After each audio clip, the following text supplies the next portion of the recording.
Bonjour. Bonjour. Comment allez-vous? Très bien. Content de vous voir. Pardon? Nous aussi. Ah, bien c'est parfait. Hein? C'est une belle matinée ensemble. Nous sommes le soleil, puisqu'il n'est pas là.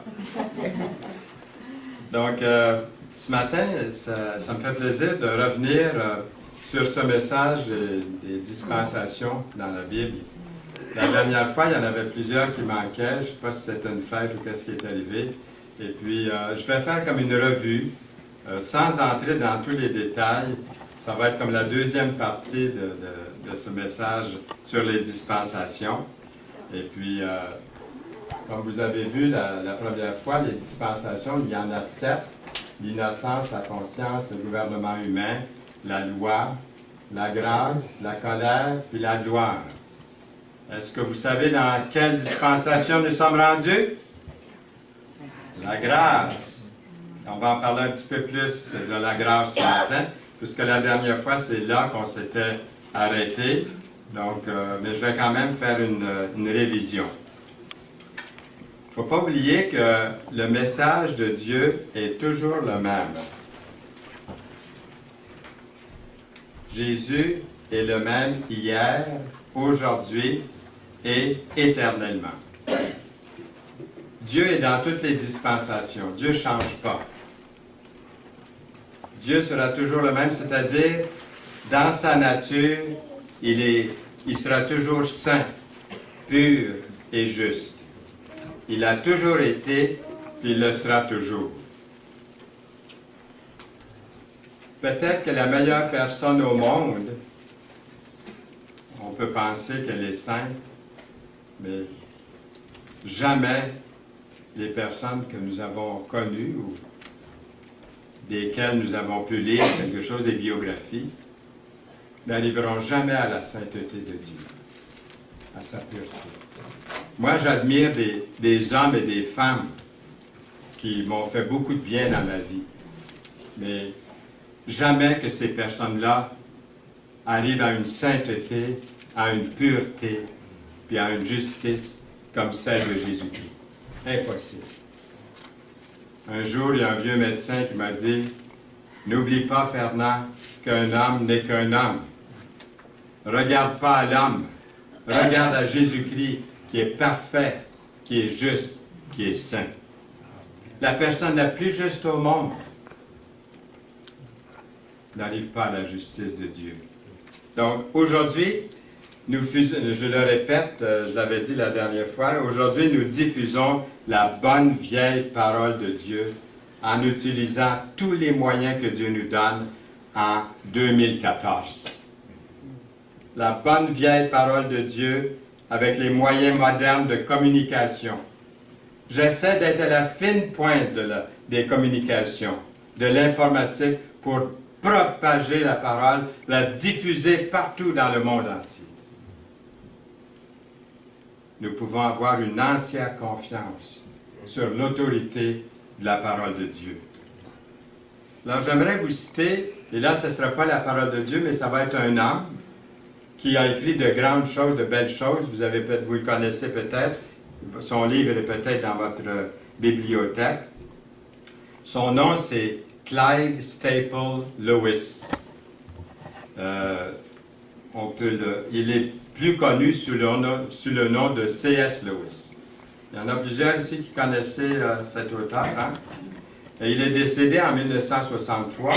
C'est un écrivain et un universitaire irlandais. Il est connu entre autres pour ses ouvrages de littérature, de critique littéraire, et aussi d'apologétique du christianisme, c'est-à-dire la défense du christianisme. C'est pour ça surtout qu'il est devenu célèbre, parce qu'il a défendu le christianisme. Alors, vous allez voir ce qu'il a écrit. Il écrit « Croire quelque chose », et je le mets parce que je trouvais que ça faisait tellement de bon sens. Il dit « Croire quelque chose sur autorité signifie y croire parce que vous avez confiance sur ce qui a été dit ou écrit par quelqu'un que vous croyez digne de confiance. » Il écrit encore, 99% des choses que vous croyez le sont sur autorité. quand on est à l'école, on apprend un paquet de choses, hein? Et puis on les croit puisque c'est écrit, puis les livres ont été imprimés, puis c'est classe après classe. Bon, on apprend la géographie. On n'est jamais allé là, mais on croit que ça existe, hein? Je suis jamais allé en Chine, mais apparemment ça existe. J'y crois. Et alors, c'est ça que j'aime dans ce qu'il dit. Il dit, je crois qu'il y a un endroit comme New York. Je ne peux pas le prouver par le raisonnement abstrait qu'il y a un tel endroit. Il continue, je crois parce que des gens fiables me l'ont dit. La personne ordinaire croit dans le système solaire. Croyez-vous dans les atomes? Croyez-vous dans la circulation sanguine? On ne l'a jamais vu. Croyez-vous que vous avez un cerveau? Vous ne l'avez pas vu non plus, mais je suis certain que tout le monde en a un. Eh bien, j'ajoute un peu à ce qu'il a écrit ici. Alors, sur autorité, nous le croyons. Parce que des scientifiques ou des médecins, on peut dire, d'autres nous l'ont dit. Il continue en disant, nous le croyons tout simplement parce que les gens qui étaient là ont laissé des écrits qui nous renseignent sur ces choses-là, en fait, sur autorité. Et là, le meilleur s'en vient de ce qu'il a dit. C'est pour ça, surtout, que j'ai mis cette citation-là. Il dit, une personne qui hésiterait à croire sur autorité dans d'autres choses, comme certains le font pour la religion, nous on pourrait dire, comme certains le font pour la foi, la Bible, Dieu, le Créateur, qui hésitent là-dessus, devraient se contenter de ne rien savoir pendant toute leur vie. Pourquoi se fait-il que quand on arrive à la parole de Dieu, on arrive à Dieu, on arrive au Créateur, on débarque, la plupart des gens dans le monde? Pourtant, ces gens-là, ils croient qu'ils ont un cerveau. Ils ne l'ont jamais vu, mais ils croient. Et bien d'autres choses encore qu'ils croient. Donc, c'est bon, j'ai aimé vous mettre ça ici, cette citation-là. Maintenant, pour nous chrétiens, pour vous et moi, nous pouvons avoir une entière confiance sur ce que la Bible dit avec autorité concernant les dispensations.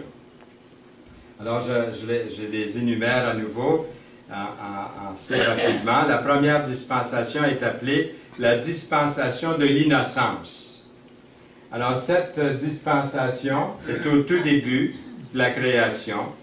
Cette dispensation-là couvre la période d'Adam et Ève dans le Jardin d'Éden. Les dispensations, comme on a vu, n'ont pas toutes la même durée. Certaines sont très courtes, d'autres très longues. Alors, cette première dispensation était de courte durée et a pris fin par la désobéissance d'Adam et Ève. Ils ont effectivement mangé du fruit défendu et leur expulsion du jardin s'en est suivie.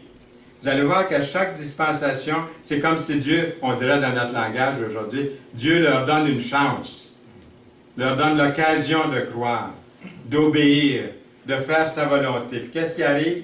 Chaque fois, ils désobéissent, ils manquent. Il s'ensuit quoi? Un châtiment, une punition. Il s'ensuit quelque chose de terrible pour eux. Puis, j'aimerais juste ici ouvrir une parenthèse. Qu'est-ce qui arrive avec la question du salut dans toutes ces dispensations-là? C'est là qu'on voit que le salut n'a pas changé.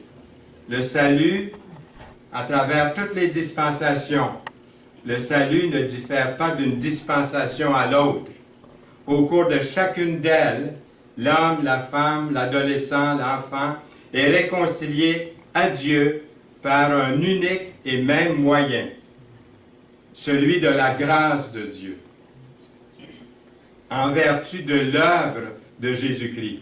Pour ceux qui ont vécu avant Jésus-Christ, eh bien, c'était à venir. Pour nous, c'était Jésus est venu. Nous avons la parole, l'œuvre de Jésus-Christ qui a été accomplie à la croix. Et ça, vous avez reconnu un dessin du livre Le Pèlerin, ou le voyage du pèlerin, ou le voyage du chrétien par John Bunyan. Donc, c'est accompli à la croix. Et ce salut est confirmé par la résurrection de Jésus-Christ. Il est mort sur la croix, mais il est revenu à la vie. Il est ressuscité. En ce moment, il est en train d'intercéder pour chacun de nous. Avant la croix, l'homme, la femme, l'adolescent, l'enfant étaient sauvés en prévision du sacrifice expiatoire de Jésus-Christ. Par la foi, sa confiance en Dieu, sa conscience, son intelligence, en s'appuyant sur la révélation connue de l'époque, encore partielle, que Dieu leur avait accordée. Mais c'était toujours les sacrifices sanglants, le sang annonçait d'avance ce sacrifice de Jésus. Voyez-vous? Depuis la croix, l'homme, la femme, l'enfant sont sauvés en mettant leur confiance et leur foi entièrement en Jésus-Christ. L'avez-vous fait? En Jésus-Christ, comme leur Sauveur, comme leur Seigneur, c'est en Jésus que la rédemption est parfaite. Avez-vous reconnu votre besoin d'être pardonné par Dieu? Qui est Jésus-Christ pour vous? Et la deuxième dispensation est appelée la dispensation de la conscience. Elle a duré environ 1656 ans. À partir du moment de l'expulsion d'Adam et Ève du Jardin d'Éden jusqu'au déluge. Les versets sont dans Genèse 3 jusqu'au chapitre 8 de Genèse. Alors, cette deuxième dispensation démontre comment l'humanité laissée à elle-même, contaminée par le péché, qu'elle a hérité depuis la désobéissance de nos premiers parents, comment est-ce qu'elle se comporte quand on la laisse à elle-même, sa propre volonté, son propre gouvernement, sa propre conscience. Vous avez le monde qui ressemble au monde d'aujourd'hui. Il a déjà existé.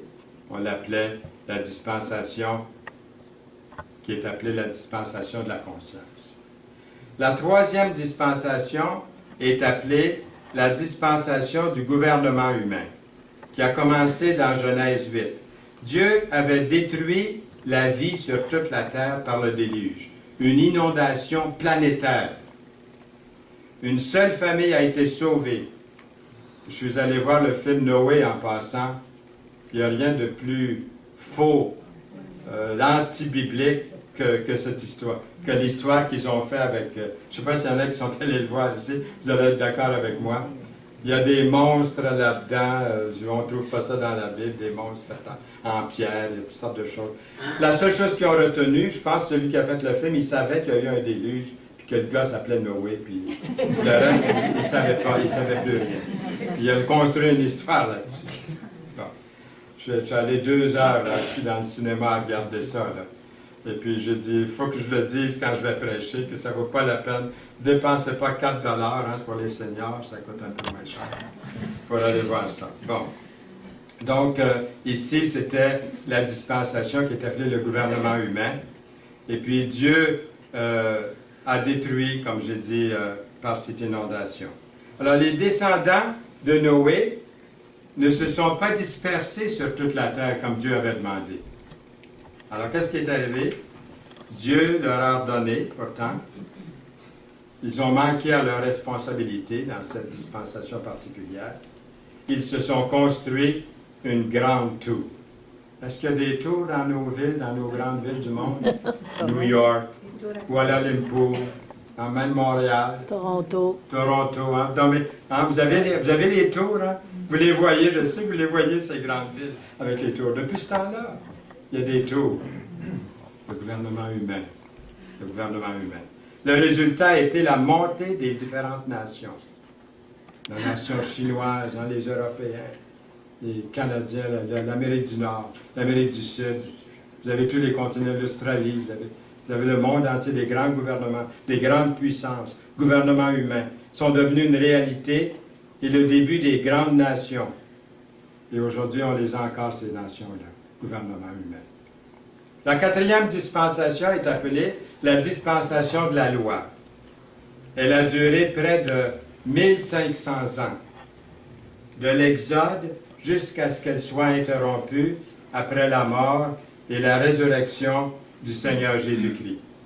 Dans cette dispensation-là, implique l'application des 10 commandements de Dieu. Les 10 commandements de Dieu sont encore bons.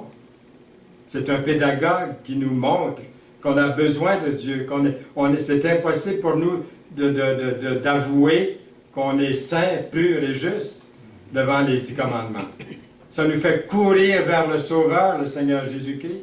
À moins de reconnaître qu'on est dans un état de perdition, on n'a pas besoin d'un Sauveur, pense-t-on.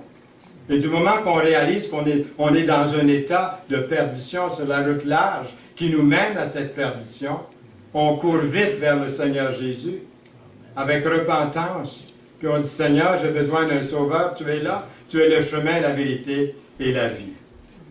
Donc, nous avons cette période-là avec les 10 commandements. Il y avait le culte au temple, dirigé par des prêtres. Il y avait aussi les porte-paroles de Dieu, que sont les prophètes. Voyez-vous que dans chaque dispensation, il y a quelque chose qui nous est resté jusqu'à notre époque?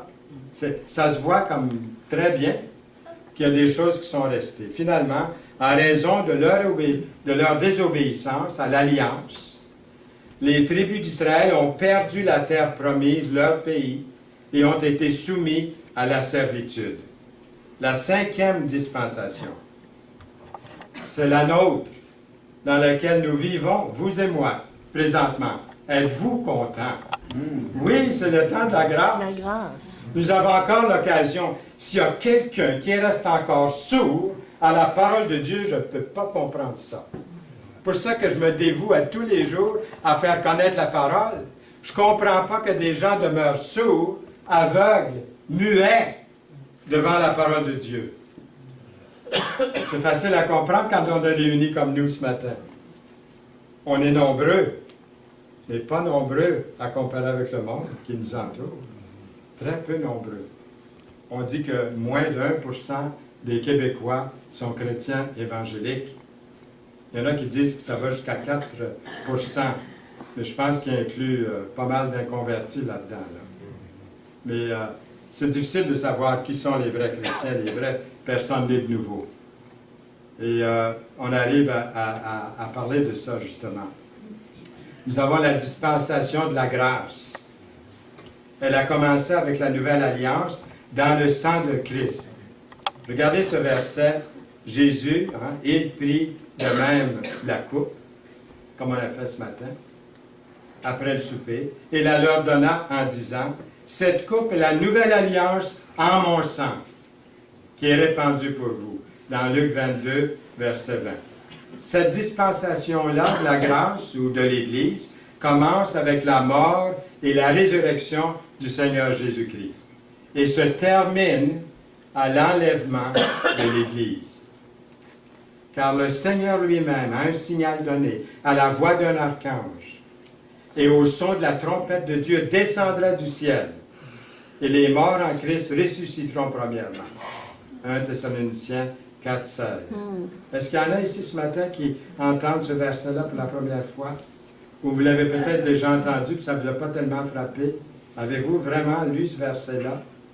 À un moment donné, là, à un signal donné, à la voix d'un archange, moi j'attends ça, là. Au son de la trompette. Vous ne l'attendez pas, vous? Oui. Qui l'attend ici, là? Wow! La plupart l'attendent, hein? Descendra du ciel. Et les morts en Christ, hein? Nicole, notre Nicole qui est décédée, vos parents, vos amis chrétiens sont décédés, qu'est-ce qui va leur arriver? Ils vont ressusciter. Mais nous autres, qu'est-ce qui arrive? On va être en vie, là? Qu'est-ce qui nous arrive à nous autres? Ensuite, nous les vivants, qui seront restés, nous serons tous ensemble enlevés avec eux sur des nuées. Avez-vous hâte? Oui. Moi, j'ai hâte. J'ai toujours rêvé, hein, que des fois on flotte. Vous avez déjà rêvé ça? Oui. On flotte assis, on flotte couché, on flotte à plat sur le côté. Je pense que tout le monde a déjà rêvé comme ça. C'est pas pour rien qu'on rêve comme ça, c'est parce qu'il y a une réalité qui s'en vient pour ceux. Il y en a qui ne flotteront pas, hein? Il y en a qui ne seront pas enlevés, là. Ceux qui vont, oui, il y en a qui vont couler, mais ceux qui sont vraiment, qui ont mis leur confiance en Jésus-Christ, je vous garantis que ceux-là, ils vont flotter. Ils vont aller rejoindre ceux qui viennent de ressusciter, là. Oui. C'est pas ça que le verset dit? Ben oui. À la rencontre du Seigneur dans les airs. Ici, on dirait de la fiction, mais ça va se produire. Ça va se produire. On voit que les hommes essaient d'inventer toutes sortes de choses. Hein? Prochainement, vous allez faire l'épicerie, votre panier va être rempli d'épicerie, vous allez passer devant une vitrine dans des magasins, là, où est-ce qu'il y a des légumes, des fruits, toutes sortes de choses, et puis il va apparaître un message qui va vous dire quoi acheter pour aller avec ce que vous avez dans votre panier. Vous avez vu ça cette semaine, là? Non. On n'a pas fini de voir des choses. L'homme essaie d'inventer, il est créateur, il est créé à l'image de Dieu. Donc, il s'est construit une tour, hein, on l'a vu, là. Il s'est construit pour faire quoi? Pour aller à Dieu. Le premier Russe, lui, qui est arrivé dans l'espace, hein, quand il est revenu sur Terre, il dit « J'ai pas vu Dieu ». Il me faisait penser à un ver qui sortirait de la terre, un petit ver, là, puis qui regarderait autour, qui ne voit pas personne, puis qui rentre, puis il dit aux autres vers, il n'y a pas personne sur la terre, je n'ai pas vu personne. Alors, cette dispensation de la grâce est mondiale et comprend à la fois les Juifs et les non-Juifs qui sont appelés les gentils dans la Bible. La responsabilité de l'homme au cours de la dispensation de la grâce, c'est quoi? La première de toutes, c'est de croire en Jésus, le Fils de Dieu. L'avez-vous fait? Oui. C'est important. La Bible dit, celui qui croit en lui n'est point jugé. Ça, c'est le verset qui m'a touché pour accepter Jésus comme mon sauveur quand j'avais 11 ans. J'ai lu ce verset-là un jeudi matin, le 10 avril 1947, à la maison. Celui qui croit en lui n'est point jugé. Moi, j'étais à l'école, puis on me disait que tout ce que je faisais de bon, c'était comme une balance. Vous savez, les anciennes balances? Hein? Il y avait deux côtés. On mettait quelque chose dedans. Puis... Moi, j'avais appris que tout ce que je faisais de bien, là, allait dans la balance. Puis tout ce que je faisais de mal, allait de l'autre côté. Déjà, je réalisais que j'étais en besoin d'un sauveur. Quand j'ai lu ce verset-là, celui qui croit en lui, ça c'est moi, là, ça s'adresse à moi, n'est point jugé. Moi, j'avais peur d'être jugé, mais n'est point jugé, je ne serai pas jugé. Mais celui qui ne croit pas est déjà jugé. Je me disais, je n'ai même pas besoin d'être méchant. J'ai juste besoin de ne pas croire en Jésus comme sauveur. Puis qu'est-ce qui arrive? Perdu. Puis le dernier verset de ce chapitre-là est intéressant. Le verset 36 du chapitre 3 de Jean dit que la colère de Dieu demeure sur nous tant qu'on n'a pas cru. Donc, si vous êtes ici ce matin, que vous n'avez pas encore cru au Seigneur Jésus, la colère de Dieu demeure sur vous. C'est pas moi qui le dis, c'est pas moi qui le souhaite, mais c'est écrit dans la parole. Avez-vous cru? Oui. Est-ce que Jésus est votre sauveur? Oui. Moi, je suis en sécurité aujourd'hui. Je peux répondre comme vous, oui, pour ceux et celles qui ont répondu à cette question. Celui qui croit en lui n'est point jugé. Dans cette dispensation-là, dans laquelle nous sommes présentement, le Saint-Esprit, appelé aussi le Consolateur, habite dans notre cœur. On ne le sent pas, mais on le croit, on sait qu'il est là. Puis il y a même quelque chose de plus. Regardez bien le verset. « Et moi, je prierai le Père, et il vous donnera un autre consolateur, afin qu'il demeure éternellement avec vous. » C'est une promesse de Jésus. J'y crois. Jean 14, versets 16 à 26. Alors, vous allez poser peut-être la question, vous allez peut-être me dire, ou peut-être dire, comment pouvons-nous savoir que nous avons ce consolateur, l'Esprit Saint en nous, dès maintenant et pour l'éternité? Mais regardez le verset qui dit, dans Romains 8, 16, « L'Esprit lui-même rend témoignage à notre esprit que nous sommes enfants de Dieu. » Alors peut-être là, vous allez dire, « Oui, mais moi, il ne me l'a pas encore dit. » Alors c'est comment? Comment est-ce qu'on le sait? Par la foi. Par la foi. Consolateur en nous dès maintenant et pour l'éternité. Parce que l'Esprit lui-même rend ce témoignage à notre esprit. Dès l'instant où le jour où nous reconnaissons que nous avons péché et que nous sommes donc privés de la gloire de Dieu, nous nous tournons vers Dieu avec un cœur sincère, sérieux et réclamons son pardon. Seigneur, je suis pécheur, j'ai besoin de ton pardon. Merci, je l'accepte par la foi, ton pardon. ton esprit vient habiter en moi. Il y a une différence quand on croit d'une manière intellectuelle. Peut-être qu'on a tout appris à l'école du dimanche, on connaît toutes les réponses. Ou quand on croit du cœur, il y a une différence entre croire intellectuellement et du cœur. Dans le premier cas, c'est une connaissance, une foi stérile. Dans le deuxième cas, c'est une expérience, une foi vivante, une foi efficace. C'est un peu long, mais j'aimerais l'illustrer par un passage biblique. Si vous avez votre Bible, je vous inviterai à l'ouvrir dans Acte 16. C'est un peu long, comme je vous ai dit, mais il vaut la peine de lire ce récit-là pour vraiment appuyer tout ce qu'on entend ici ce matin, surtout sur cette époque de la grâce. Si vous avez votre Bible, je vous inviterai à l'ouvrir dans Acte 16, les versets 16 à 34, concernant la foi qui vient du cœur, concernant la foi, une foi efficace. Alors, pour ceux qui voudraient regarder en même temps ici, si vous avez une version différente, je le mets ici aussi en même temps sur l'écran. Comme nous allions, regardez bien l'histoire que nous avons ici, le récit biblique. Comme nous allions au lieu de prière, une servante qui avait un esprit de python, un esprit de démoniaque en réalité, et qui, en devinant, produisait un grand profit à ses maîtres, vint au-devant de nous et se mit à nous suivre. Paul et nous. Elle criait, « Ces hommes sont les serviteurs du Dieu très haut. » Est-ce que c'est vrai? Oui, c'est vrai. Vous voyez, Satan sait qui nous sommes. Satan, des fois, il dit la vérité, hein, pour nous conduire dans l'erreur. Un peu de poison dans un grand verre d'eau pure, hein, ça devient du poison. Elle cria, « Ces hommes sont les serviteurs du Dieu très haut, et ils vous annoncent la voie du salut. » Est-ce que c'est vrai? Oui. Satan, il sait qu'on est en train d'annoncer le salut ici aujourd'hui. Je suis certain qu'il travaille aussi en même temps, Satan, pour essayer de nous détourner de cette vérité biblique. Alors, on continue.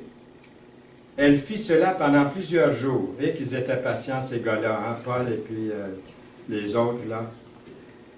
Fatigués, hein, Paul, fatigué, se retourna et dit à l'esprit, « Je t'ordonne au nom de Jésus-Christ de sortir d'elle. » Et ils sortaient à l'heure même.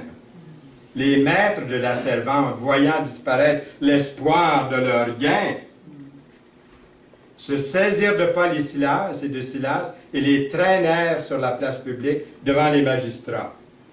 Ça a fait tort à leur commerce, là, cette diseuse de Bonaventure qui pourrait plus deviner. Qu'est-ce qui arrive après ça? Ils les présentèrent aux prêteurs en disant, « Ces hommes troublent notre ville, ce sont des Juifs qui annoncent des coutumes qu'il ne nous est pas permis de recevoir ni de suivre, à nous qui sommes Romains. » Alors ici, je fais une pause, parce que un jour, j'étais en train de prêcher près du château Frontenac, exactement ici, là. J'étais en train de prêcher ici. Puis il y avait des centaines de personnes qui passaient. Et puis, j'avais été invité par un groupe qui s'appelle Jeunesse en Mission. Je ne sais pas si vous avez déjà entendu parler de ça. Ça, c'était en 1966. Moi, je ne savais pas qu'il n'y avait pas... Je pensais qu'il y avait tous les permis possibles. Je ne sais pas si j'avais ouvert le micro ou non, en tout cas. Il était éteint? OK. Vous m'entendez bien? OK. Alors, j'étais en train de prêcher exactement sur ce passage-là. J'étais rendu à dire ceci. Paul et Silas, c'est-à-dire, prêchaient des coutumes, qui annoncent des coutumes qu'il ne nous est pas permis de recevoir ni de suivre à nous, les Romains. Et tout à coup, je vois que tout le monde dans la foule était comme très silencieux, puis les gens avaient arrêté de marcher. Il y avait quelques centaines de personnes de réunies. Et puis, moi, j'étais dans le feu du message. Tout à coup, je me retourne de bord. Je vois un homme habillé en bleu, foncé, à côté de moi. C'était marqué « Police de Québec ». Alors, je me retourne de l'autre côté, « Police de Québec ». J'étais entre deux policiers. Alors, eux, ils étaient un peu intimidés, je pense, devant la foule. Pourtant, ils ne le sont pas généralement de nos jours. Mais ils m'ont dit « Avez-vous un permis? » J'ai dit non, j'ai été invité, j'ai nommé le jeune qui m'avait invité, un beau groupe de jeunes. Et finalement, il n'y avait pas de permis. Ils m'ont fait monter ici. Derrière, il y a des escaliers ici, là. J'ai passé tout ça. Là, il y avait une couple de voitures de police qui étaient là. Et puis, ils m'ont parlé un petit peu, qu'est-ce que je faisais là. J'ai dit, j'ai été invité par des jeunes, je suis en train de donner un message à côté du château Frontenac, hein, c'est pas n'importe où. Wow! Et puis, ils ont dit, bon, un instant, ils ont téléphoné au capitaine, ils ont dit, Monsieur Saint-Louis, tout ça. Le capitaine dit, ah oui, oui, il dit, demandez-lui, il dit, si c'est témoin de Jéhovah. Les policiers, ils ont dit, sans même me le demander, ils ont dit, non, c'est pas témoin de Jéhovah. J'étais un peu surpris de ça. Il dit, Monsieur Saint-Louis, il dit, est-ce que c'est le même qui parle à CHRC Québec? Il dit, je l'écoute à la radio, est-ce que c'est lui? Ils ont dit oui. Il dit, OK, dites-lui là, d'arrêter de parler en public, et puis ça va être correct. Dispersez la foule, et puis vous pouvez le laisser aller, il n'y a pas de problème. Alors les policiers m'ont dit, nous, on n'est pas habitués de parler en public, est-ce que vous voulez retourner sur la tribune? Je me dis, ça, c'est vrai. Il y a des témoins, il y a Emery Gamache était là, cette fois-là, d'autres personnes. Alors, je suis arrivé sur les gens, puis là, j'ai continué mon message. J'ai dit, la foule se souleva. J'ai dit, c'est pas ça qui m'arrive à moi, mais pour eux, la foule se souleva, et les prêteurs ayant arraché leurs vêtements ordonnèrent qu'on les batte de verre. J'ai dit, moi, on m'a demandé d'arrêter de parler, c'est ce que je vais faire. Alors, vous allez voir, j'ai dit, dans la foule ici, il y a des gens avec une plaquette. Ce sont des conseillers. Ils vont vous remettre un Nouveau Testament si vous en désirez un, ou de la documentation.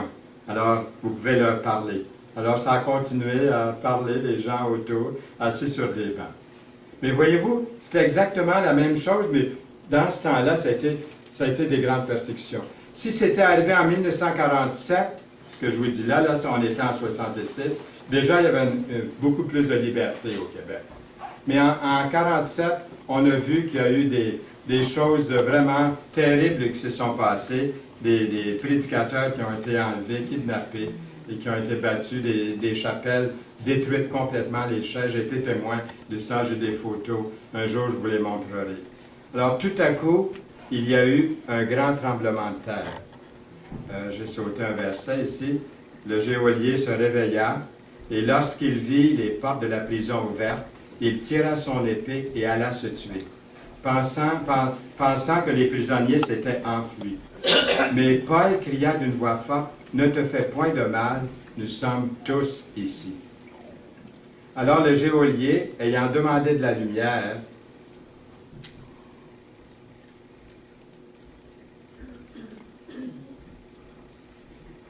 entra précipitamment et se jeta tout tremblant aux pieds de Paul et de Silas. Et puis, il les fit sortir et dit, Seigneur, et ça, ce sont des paroles que tous les prédicateurs aimeraient bien entendre. Que faut-il que je fasse pour être sauvé? Quelle parole douce à nos oreilles. Alors, Paul et Silas répondirent, crois au Seigneur Jésus et tu seras sauvé, toi et ta famille. Il leur a pas dit, allez escalader la plus haute montagne au monde, vous aurez peut-être une chance. Ou montez à genoux devant une synagogue ou une grande église, ou faites telle ou telle chose, ou manquez aucune réunion, parce que là, peut-être vous allez perdre votre salut. Non. Il a dit, crois au Seigneur Jésus et tu seras sauvé, toi et ta famille. Et ils lui annoncèrent la parole du Seigneur ainsi qu'à tous ceux qui étaient dans sa maison. Êtes-vous sauvés? Où passerez-vous l'éternité? Il les prit avec lui à 7 heures de la nuit. Il lava leurs plaies, et aussitôt il fut baptisé, lui et tous les siens. Les ayant conduits dans son logement, il leur servit à manger, et il se réjouit avec toute sa famille de ce qu'il avait cru en Dieu. Avez-vous cru en Dieu?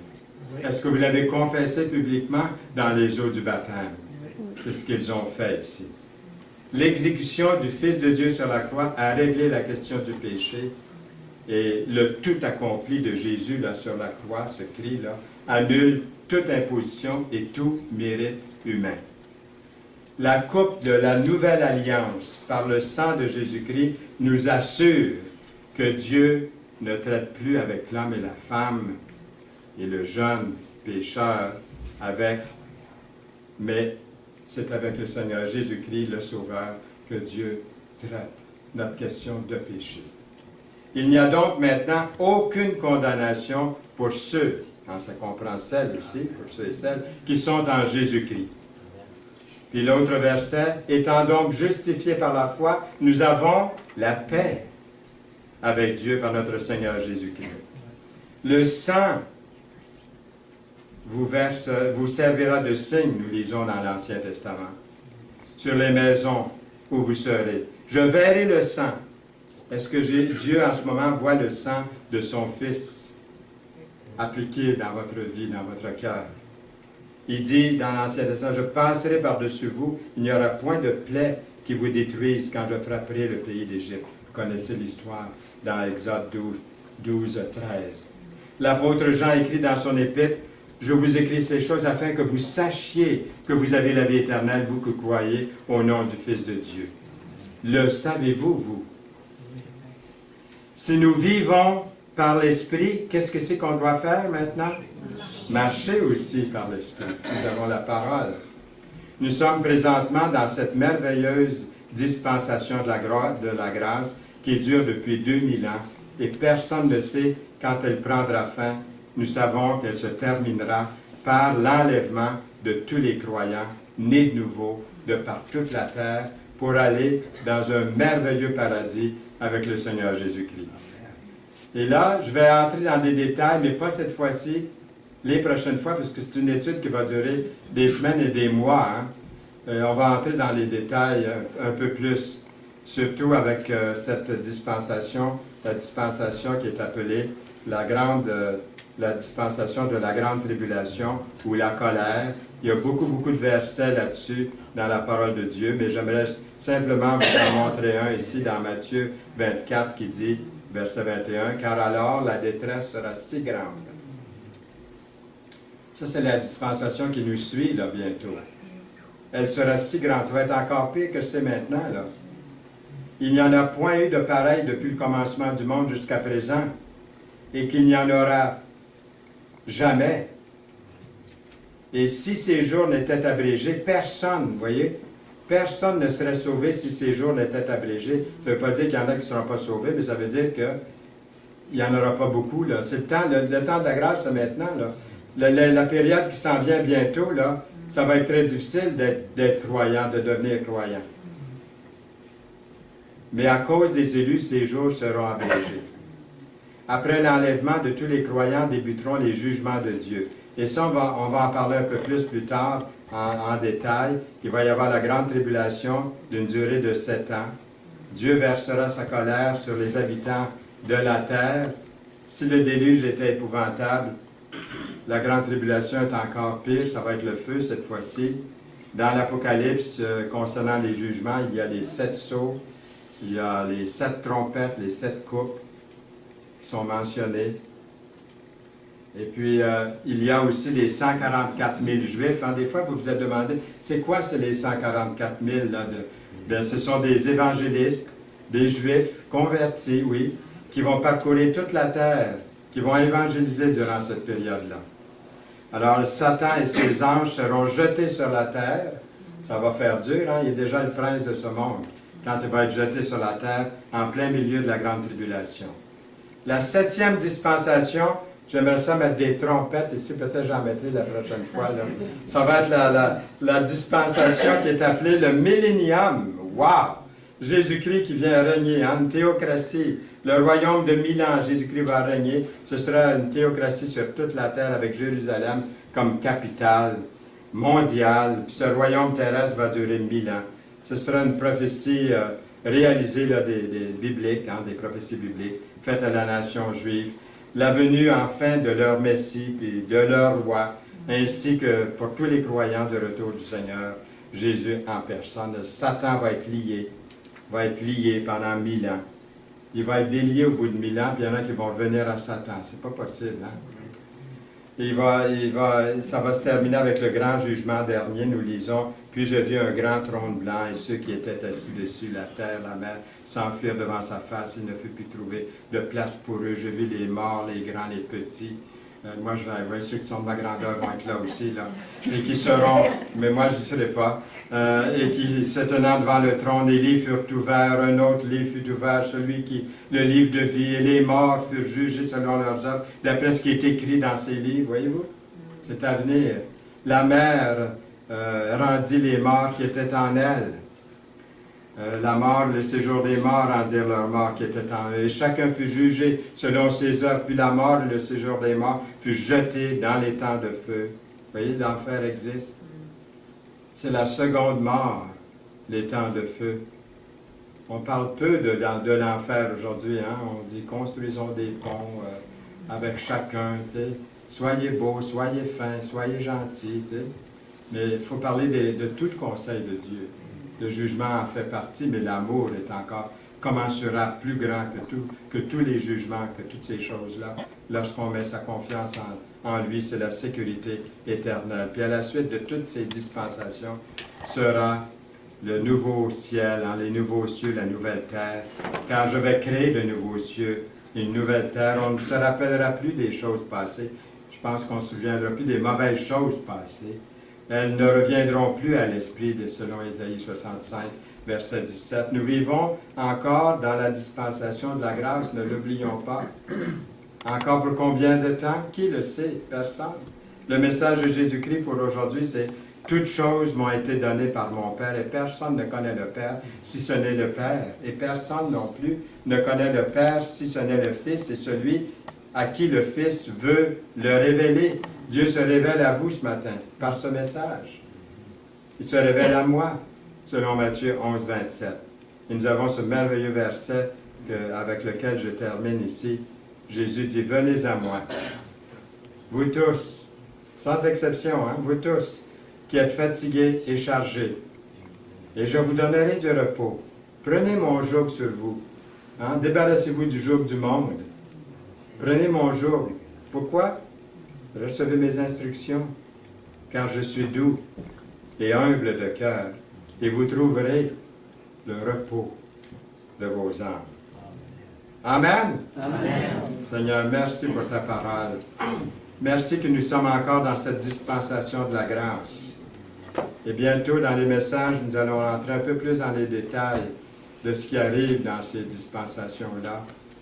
Et puis, nous voulons te prier de parler à notre cœur aujourd'hui pour cette journée, pour cette semaine qui est devant nous. Seigneur, marche devant nous. Nous voulons marcher dans tes pas. Merci pour ta parole. Merci pour mes frères et sœurs. Merci pour ceux qui te cherchent d'un cœur sincère et pour ceux qui ouvrent grand leur cœur en cet instant peut-être pour dire, oui, Seigneur Jésus, je suis en besoin de toi dans ma vie. Je te reçois comme mon Sauveur et Seigneur. Que ton Esprit, le Consolateur, vienne habiter en moi pour l'éternité. Au nom de Jésus-Christ. Amen. Amen.